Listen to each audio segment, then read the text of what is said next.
Yes, an amazing Monday morning to you listeners out there. The program you're on to is in the papers and I Power 102.7 FM. It is a program where we preview and review newspaper headlines and news making rounds in the papers for your listening pleasure.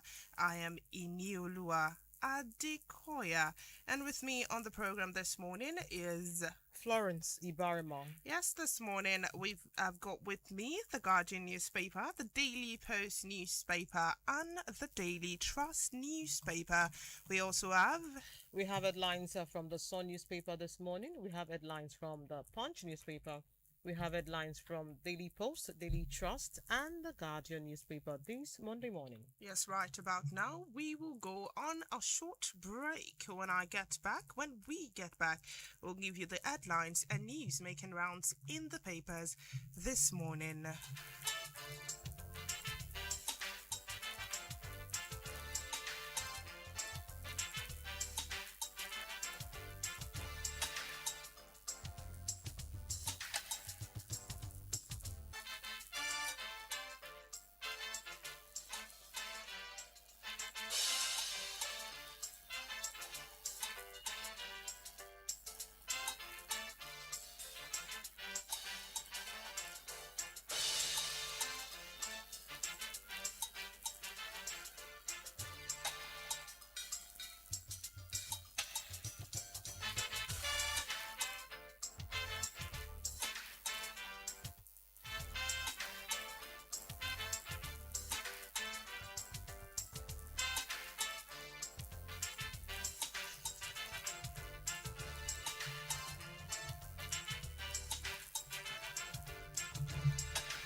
Yes, glad to have you back. Like I made mention earlier, the program is in the papers on iPower 102.7 FM.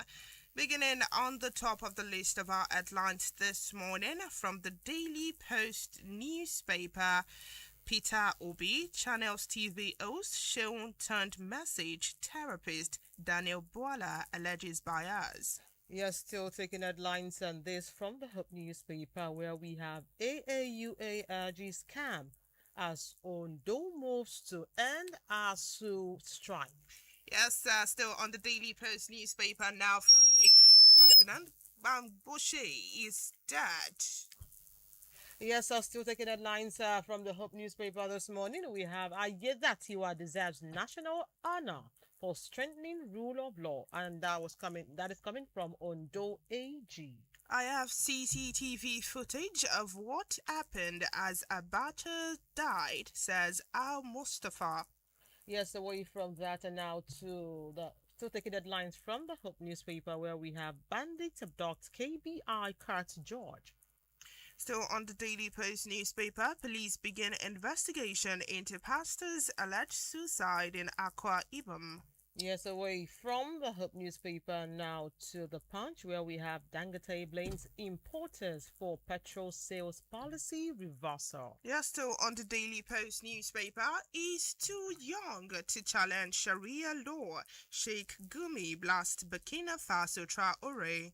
Still on the pages of the Punch newspaper this morning, where we have federal government raises varsity workers' hazard allowance to 486,000 naira. Yes, still on the Daily Post newspaper, police launch manhunt for abductor of Kebbi High Court judge. Still taking headlines from the Punch, where we have hoodlums invade Osho INEC office, cut away with PVCs. Yes, still on the Daily Post newspaper, Tinubu has turned Aso Rock into bunker, says Peter Obi. Still on the pages of the Punch newspaper this morning, where we have federal government budget nearly 1 trillion naira for empowerment SUVs amid rising borrowing pressure. Yes, finally, on my end, troop rescued 2 kidnapped victims during fighting patrol in Taraba State. We would go on a short break. When we come back, we'll start with the major headlines for today's news.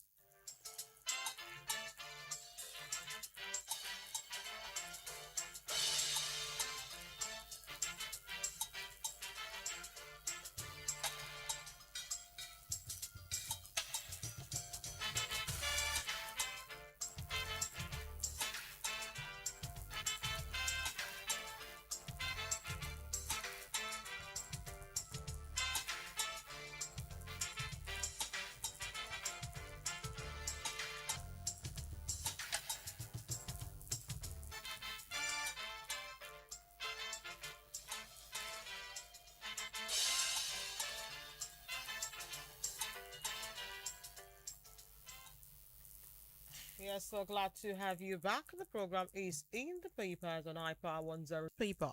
Beginning from my end with the Hope newspaper this morning, where we have AAUA urges calm as Ondo moves to end ASU strike. Now, the details. The management of Adekunle Ajashin University, Akungba, Kokondo State, has reassured students that the ongoing industrial actions by the institution's Academic Staff Union of Universities is receiving the attention of the state government and would soon be resolved. The university also urged students to remain calm and avoid making public statements on issues affecting the institutions without first seeking clarifications from the management. The assurance followed a reported 72-hour ultimatum allegedly issued by the Students' Union of the Ondo State Government demanding an end to the strike embarked upon by the academic staff.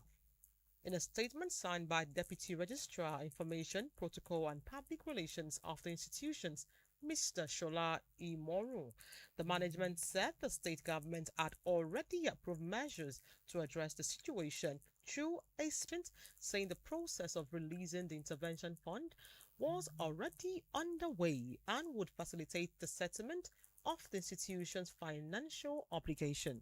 The university further advised the student union leadership to seek clarification on issues affecting the institution before making public pronouncements, stressing that dialogue remains the best approach to resolving matters of mutual concern.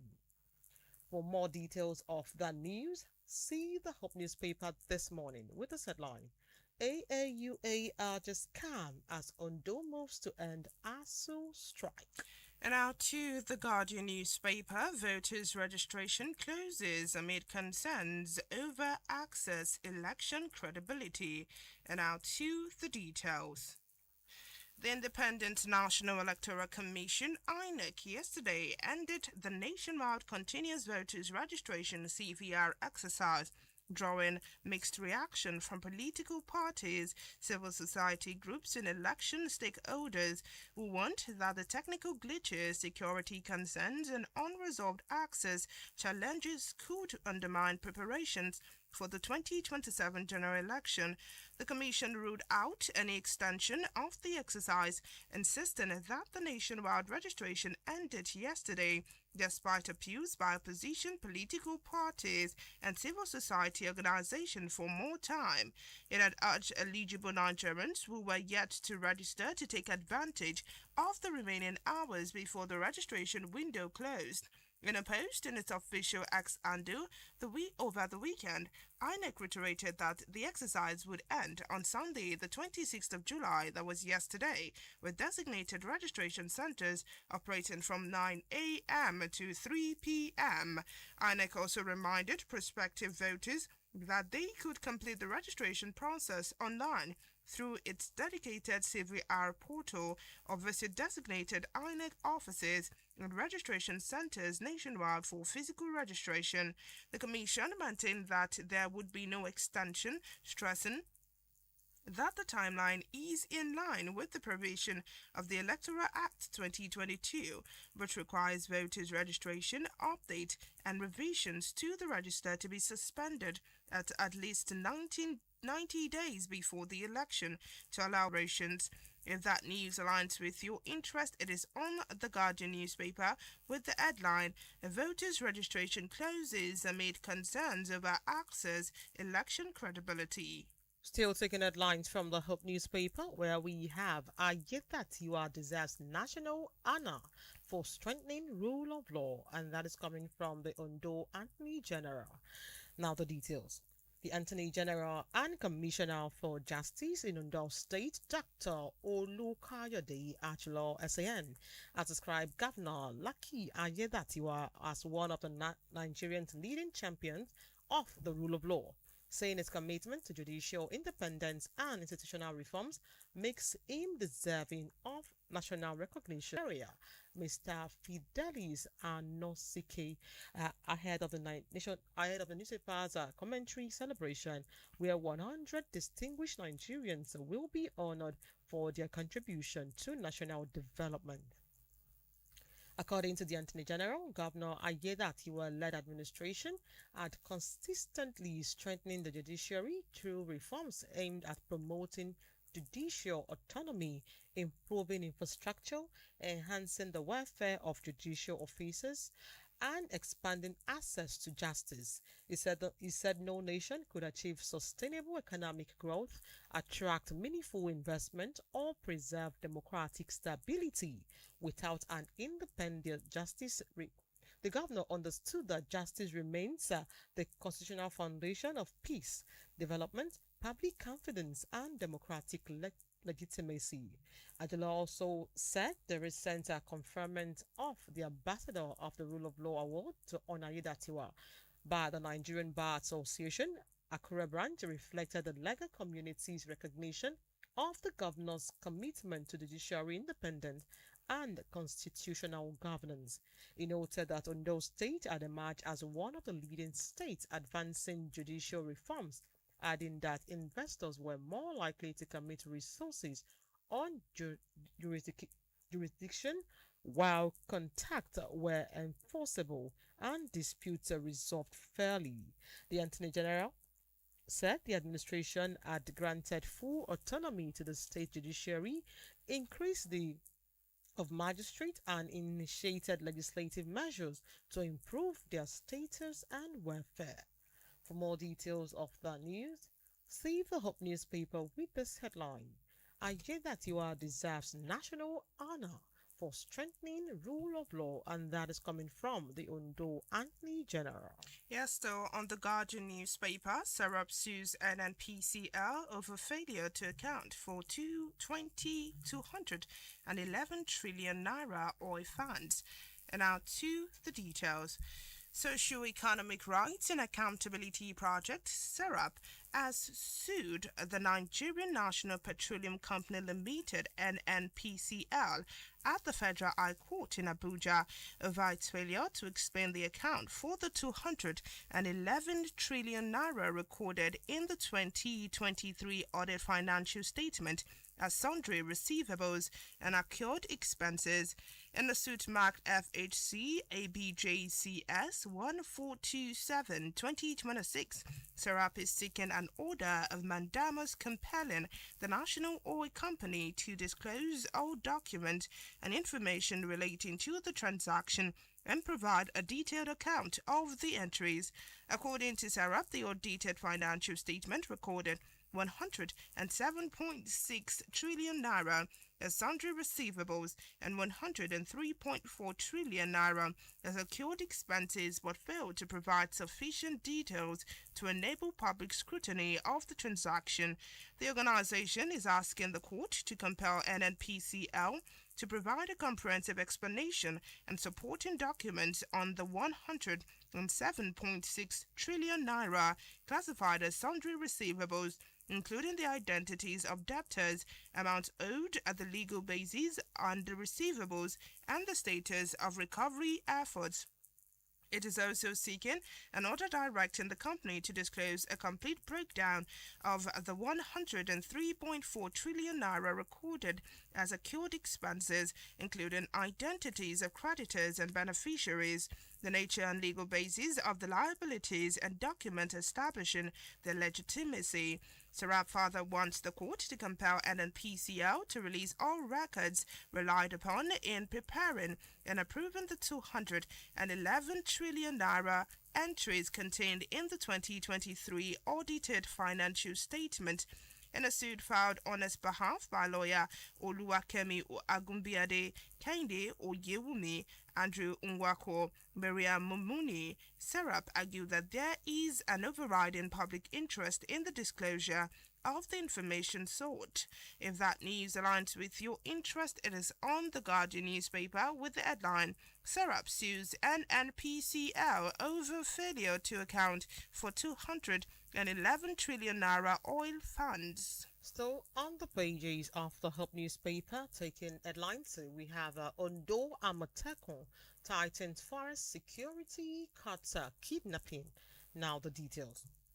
The commander of the Ondo State Security Network Agency, and also known as Amotekun Corps, Akagun Adetunji Adeleye have said the Corps has significantly curtailed kidnapping activities across the state forest reserves through intensified ranger deployment, strategic collaboration with other security agencies, and improved intelligence gathering. Speaking during an interview with the Amotekun Command headquarters in Alagbaka, Akure, Adelaya said the state witnessed a surge in criminal activities, particularly kidnapping, in its forest areas over the past years after security agencies successfully reduced others farmers' clashes. According to him, the changing security landscape prompted the Ondo state government to reinforce the Amotekun Rangers with personnel now permanently stationed in about 30 strategic forest locations across the state. He explained that although Ondo has one of the largest expanses of forest reserves in Nigeria, making it impossible for police every part of the forest. The Corps has focused on securing settlements, schools, hospitals, and farming communities while ensuring residents have access to aid distress outlined for prompt intervention. Adelaya noted that most kidnapping suspects arrested in the state have been prosecuted, with victims identifying suspects in more than 50 cases now before the court. He said the consistent arrest and prosecution of kidnappers had served as a strong deterrent in criminal elements. The Amotekun commander attributed the agency's success to robust collaboration with the local communities, traditional rulers, hunters, vigilante groups, forest guard, and other security agencies, including the Nigerian Army, the Nigerian Police Force, and the Department of State Service (DSS), and the Nigerian Security and Civil Defense Corps. A review that the Corps recently carried out a joint forest clearance operation with the Nigerian Army in Akure North local government area, while similar operations were conducted alongside the NSCDC in other parts of the states. For more details of that news, see the Hope newspaper with this headline: Ondo Amotekun tightens forest security, cuts kidnapping. Still on the Guardian newspaper, Cardoso Okonjo-Iweala to lead African Emerging Markets Forum, and now to the details. Governor of the Central Bank of Nigeria, CBN, Olayemi Cardoso, and the Director of the World Trade Organization, WTO, Ngozi Okonjo-Iweala, will lead discussions on the building resilient African economies at the 7th Africa Emerging Market Forum. The forum will bring together senior policy makers, central bankers, minister development partners, private sector leaders, and leading economists to examine practical policy responses to growing global economic uncertainties. Hosted by the CBN in collaboration with the Emerging Market Forum (EMF) and the Center for the Study of Economies of Africa (CSEA. The event will hold at the CBN headquarters in Abuja on the 29th to the 30th of July under the theme Building Resilience Amid Geo-Economic Uncertainties. The Cardoso and Okonjo-Iweala Fireside Dialogue will headline the forum and focus on how African economies exist. If that news aligns with your interest, it is on the Guardian newspaper with the headline Cardoso Okonjo-Iweala to lead African Emerging Markets Forum. Away from the Hub newspaper from my end and now to the Punch, where we have federal government raises varsity workers asset allowance to 486,000 naira. Now the details. The federal government has approved an upward review of asset allowance and other end benefit for members of the Non-Academic Staff Union of Education and Associate Institution of Federal Universities. Under the new remuneration package, laboratory asset allowance for senior employees will increase by as much as 126,000 naira annually. The package takes effect retrospectively from January 1, 2026. The approval was conveyed in a circular issued by the National Salary, Income and Wages Commission dated July 20, 2026, following the agreement reached between the federal government and NASU on June 29, 2026, which is exclusively obtained by our correspondent in Abuja. The circular signed by the acting secretary to of the commission was addressed to the Chief of Staff, to the President, Secretary to the Government of the Federation, Head of Service of the Federation, Permanent Secretaries, Head of Government Agencies, and other senior public officials. It stated that the federal government had approved the payment of the Consolidated Non-Teaching Tools Allowance and reviewed earnings allowance for eligible non-teaching staffs in federal universities. Among the most significant adjustments in the review of the laboratory workshop, studio, clinical, and operational asset allowance for employees in the CONTISS 125, the annual asset allowance was increased from 180,000 under the 2009 agreement to 243,000, representing an increase of 63,000 naira. For details of the news, see the Punch newspaper with this headline. Federal government raises varsity asset allowance to 486,000 naira. And now I take a flight to the Daily Post newspaper. Is too young to challenge Sharia law. Sheikh Gumi blast Burkina Faso's Traore. And now to the details. Nigeria Islamic scholar Sheikh Ahmad Gumi has criticized Burkina Faso military leader Captain Ibrahim Traore over his position on Sharia and governance. In a post in his official page recently, Gumi described Traore as too young and inexperienced. He further said that the Burkina Faso leader is very naive to fully understand the complexities surrounding religion, society, and global politics. According to him, Traore's approach could create opportunities for extremist groups to exploit public sentiment and attract more supporters. He wants that leadership decisions require a deeper understanding of social and geopolitical realities. He stated, and I quote, Captain Ibrahim Traore, born on the 14th of March 1988, with his anti-Sharia stance at the age of 38, with nothing but military training on his resume, is too naive to understand even the complicity of the society he is ruling under the gun, let alone the dynamics of contemporary geopolitics. He has given the extremists the weapon they need to conscript more foot soldiers against his secular regime. If that news aligns with your interest, it is on the Daily Post newspaper with the headline, "Is too young to challenge Sharia law. Sheikh Gumi blast Burkina Faso trial." Thousand amid health workers shortage. That headline is coming to you from the Punch newspaper. Now the details. The federal government says it has increased annual admission into nursing schools from about 20,000 to 50,000 students as part of effort to address Nigeria's Minister of Education, Dr. Tunji Lausa, has said. Annual disclosure, the Lausa disclosed this during an interview with journalists on Sunday, saying the expansion of nursing admission formed part of broader education reforms aimed at producing the skilled workforce required to drive President Bola Tinubu's vision of building a $1 trillion economy by 2030. The minister said the government was deliberately investing in human capital development by expanding access to professional education in crucial sector.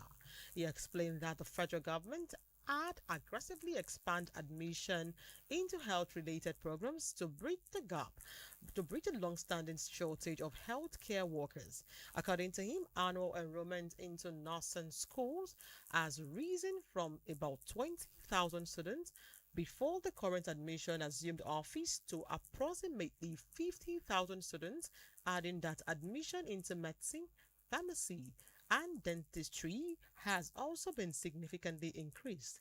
The minister expressed confidence that the reform will sustainably reduce the shortage of healthcare professionals within the next few years as thousands of newly trained graduates join the workforce. Alausa attributed the expansion to President Bola Tinubu's commitment to education and human capital development, describing education as the foundation of sustainable economic growth. The minister also reiterated that the Nigerian Education Loan Fund was designed to remain financially sustainable beyond the current administration. For more details, see the Punch newspaper with this headline.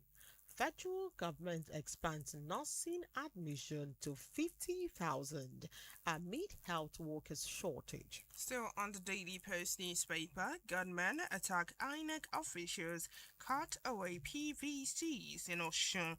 Now to the details. Armed hoodlums have attacked officials of the Independent National Electoral Commission (INEC) in Odo-Otin local government area of Osun State and made away with 3 packs of permanent voters card (PVCs). The incident was disclosed by policemen, marking the latest series of violent incidents recorded ahead of the August 15th governorship election in the state. In a statement issued in Osogbo, the spokesperson for the Osun State Police Command, DSP Abiodun Ojelabi, said the 10 suspected thugs stormed Onilola DC Primary School, Ward 2, in Odo-Otin local government area where INEC officials were distributing PVCs. According to Ojelabi, the attackers fired several gunshots into the air, forcing the electoral officials to flee before escaping with 3 packs of permanent voters' cards. The police spokesperson said Commissioner for Police Ibrahim Goton had condemned the attack, ordered a comprehensive investigation to identify, arrest, and prosecute those responsible. He reiterated the command's commitment to professionalism and strict adherence to the rule of law in the discharge of its responsibilities. Ojalabi appealed to members of the public to remain calm, obey the law, and avoid actions capable of escalating tension in the state. He also called on residents and eyewitnesses with useful information that could assist the investigation to report to the nearest police station of the contact the command through its emergency lines. If that news aligns with your interest, it is on the Daily Post newspaper with the headline Gunmen attack INEC officials, cut away PVCs in Osun State. We would go on a short break. When we come back, we'll continue with the headlines and today's news.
Yes, so glad to have you back. The program is in the papers, your daily drive for news, making major headline in today's newspaper.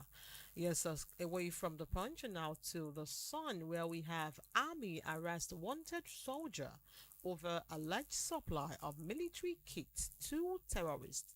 Now the details. Troops of Operation Adenkai has arrested a Nigerian army soldier declared wanted over his alleged involvement in supplying military armament to terrorist groups and other criminal elements operating in the northeast. The suspect, identified as Private Mohammed Yusuf, attached to the Nigerian Army Ordnance Kit Factory Lagos, was apprehended at the weekend by troops of the 7th Provost Group following actionable human intelligence, according to a statement issued by the Army Acting Military Information Officer of the operation Adenkai, Captain Muhammad Goni. The soldier has been declared wanted by the Nigerian Army on July 23, 2026, over allegations of illegal supplying military equipment to terrorists and other criminal networks.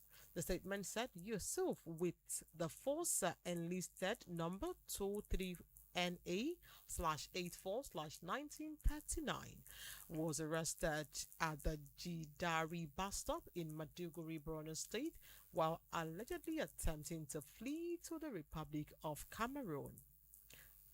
For details of that news, see the Sun newspaper with this headline: Army arrested wanted soldier over alleged supply of military kits to terrorists. Still on the Daily Post newspaper, security operatives foil attempted vandalism at TCN substation in Bauchi. And now to the details. The Transmission Company of Nigeria (TCN) said security forces foiled an attempted theft at its 330 132 kV transmission substation in Bauchi, preventing the vandalism of critical power infrastructure. The incident, according to a statement issued by the company over the weekend, occurred at about 9:34 p.m. on Friday, the 24th of July, when security personnel on duty intercepted suspected vandals allegedly attempting to remove transmission towers members from the facility. The suspect, according to a statement signed by the TCN General Manager, Public Affairs Ndidi Mba, fled the scene after spotting the security guard. According to the TCN, the recovered materials and vehicles have been handed over to the Railway Division Police Station in Bauchi for further investigation. The company also confirmed that no transmission equipment was stolen or damaged during the incident and no injuries were recorded.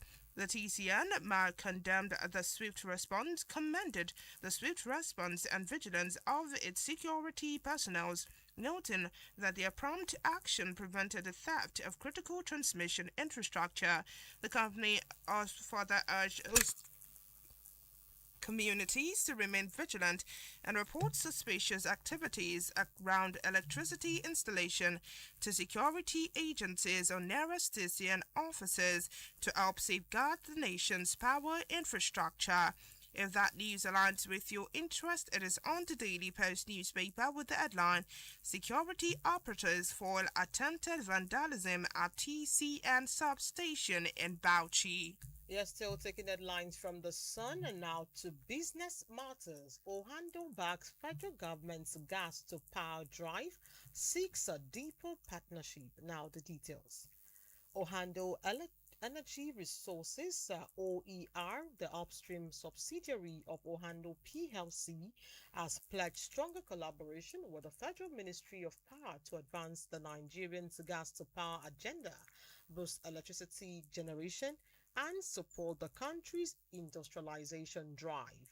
The commitment was made during a courtesy visit to the company's management team of the Minister of Power, Chief Adebayo Yusuf Olasikomi, where both sides discussed strategies to expand domestic gas utilization, strengthen power infrastructure, and accelerate reforms aimed at improving electricity supply across the country.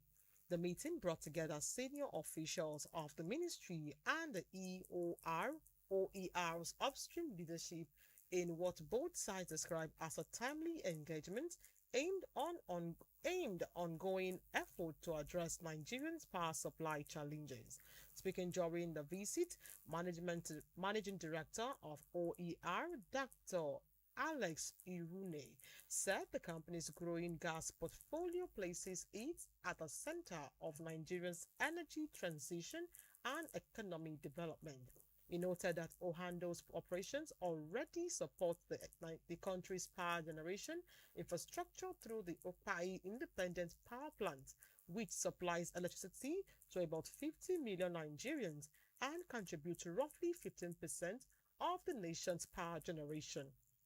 Irune described the facility as a proven black start power plant with strong record of reliable operations, adding that Ohando is increasingly prioritizing gas development as a catalyst for the economy transformation.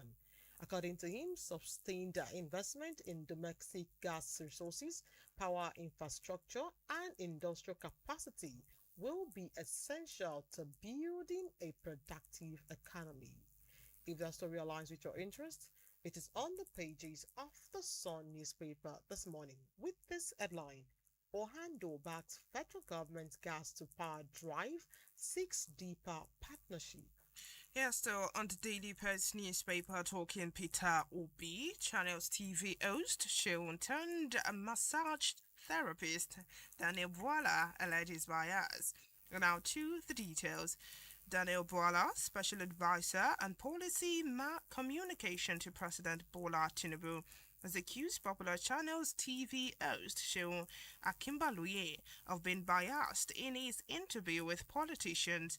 Recent reports recall that Bola and the TV anchor recently clashed during an interview when the presidential aide was questioned about comments he made against Tinubu before joining the administration.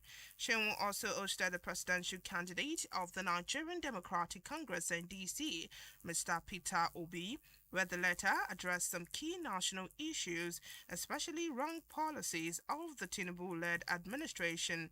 Reacting to the interview, Bala accused Sheung Akimbaluye of playing double standards, stating that the interviewer suddenly became a massage therapist.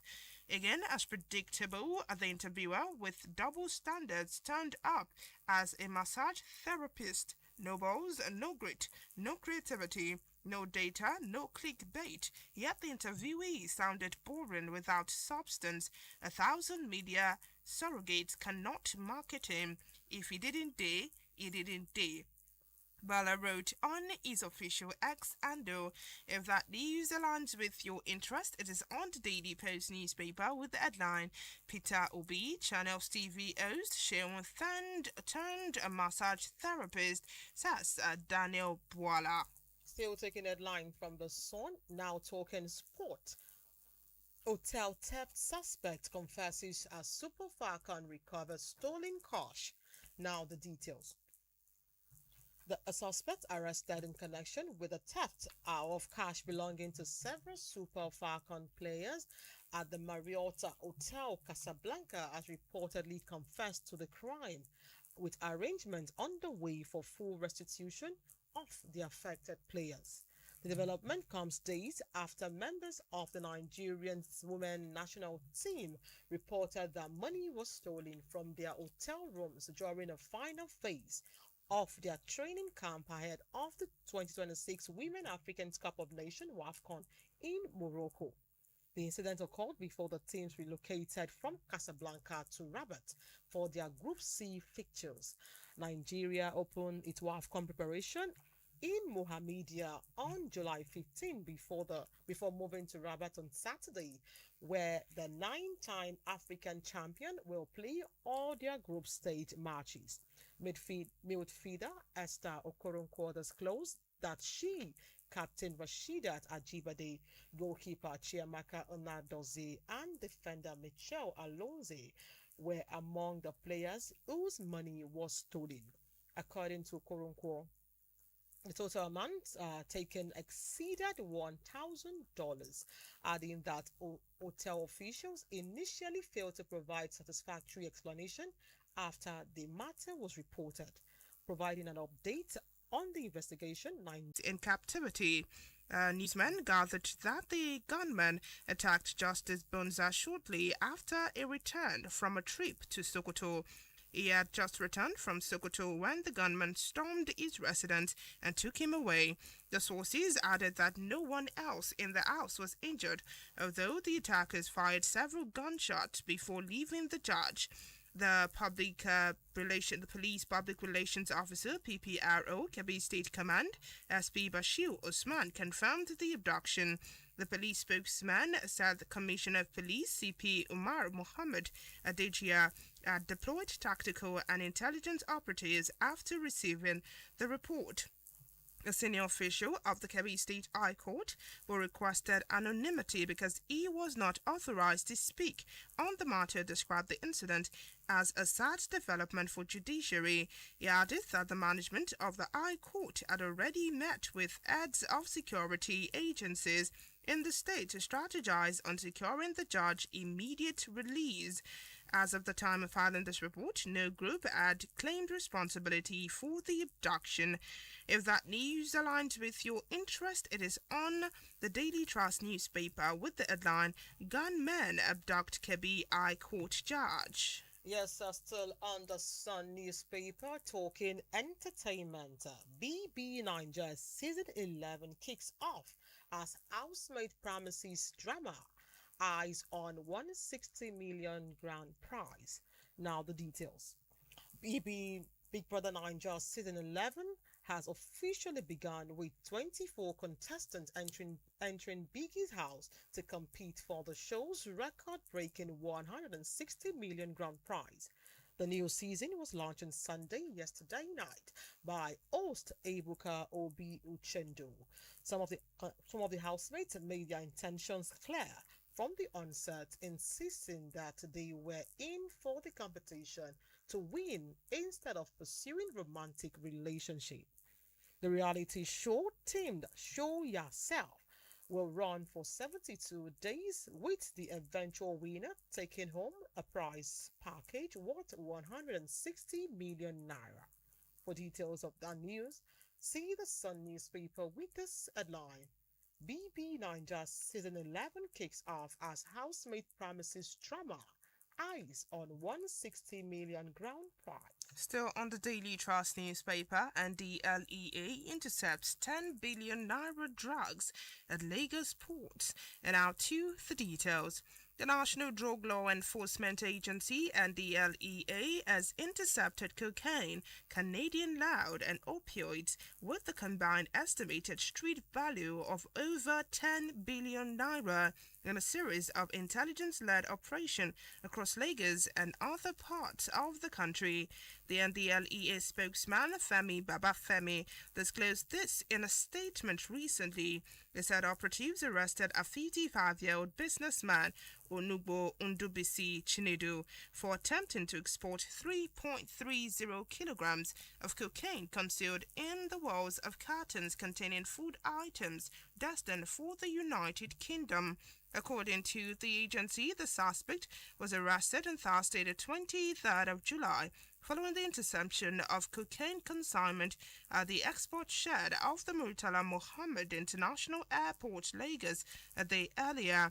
Babafemi said 3 cargo's agent, Okwo Onyekachuku Justina, Adeleke Abiola Tawit, Ukwana Grace Pilgrim, who under the shipment were initially arrested, leading to the arrest of Kenneth Okapu, who would deliver the consignment to them.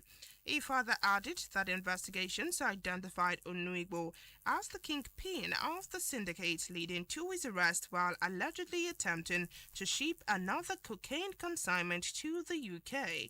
In another operation, and the LEA operatives arrested a 31-year-old entrepreneur Emmanuel Chukwuedo at a Surulere residence on the 21st of July after intercepting 2.80 kg consignment of Canadian loud, a synthetic strain of cannabis which arrived from the United States aboard a United Airline flight. The agency also recovered 2.24 million pills of tapentadol, 250 milligrams valued at over 2.2 billion naira, from a shipment that arrived from India abroad, an Air Maroc flight. The seizure followed a joint cargo examination at the Lagos airport on the 24th of July based on intelligence. The operation came shortly after NDLEA intercepted a consignment of tramadol concealed inside containers of a black soap and destined for the United Kingdom at the Lagos Courier Company. If that news aligns with your interest, it is on the Daily Trust newspaper with the headline NDLEA intercepts 10 billion naira drugs at Lagos ports. Yes, still taking headlines, and this are coming to you from Daily Post on entertainment. Nigerian language don't have any benefit, and that is coming from Peter Okoye. Now the details. Afrobeat singer and half of the default P Square duo, Peter Okoye, popularly known as Mr. P, has claimed that Nigerians' indigenous language don't have much value. The singer made the claim after a fan asked him whether his kids are also fluent in Igbo after he boasted about their proficiency in French. Okoye, who is currently on vacation in Paris, France, and said watching his children speak French fluently makes him consider purchasing a property in the city. A fan, his statement and backlash, with many berating him for making such remarks despite infusing Igbo and other language like Yoruba in most of his songs and profiling from the commercial appeal of the language, profiting from the commercial appeal of the language. For details of that news, see the Daily Post newspaper with this at 9. Nigerians Nigerian language don't have any benefit, Peter Okoye claims.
Yes, and with that, we've come to a wrap on today's edition of In the Papers on iPower 102.7 FM.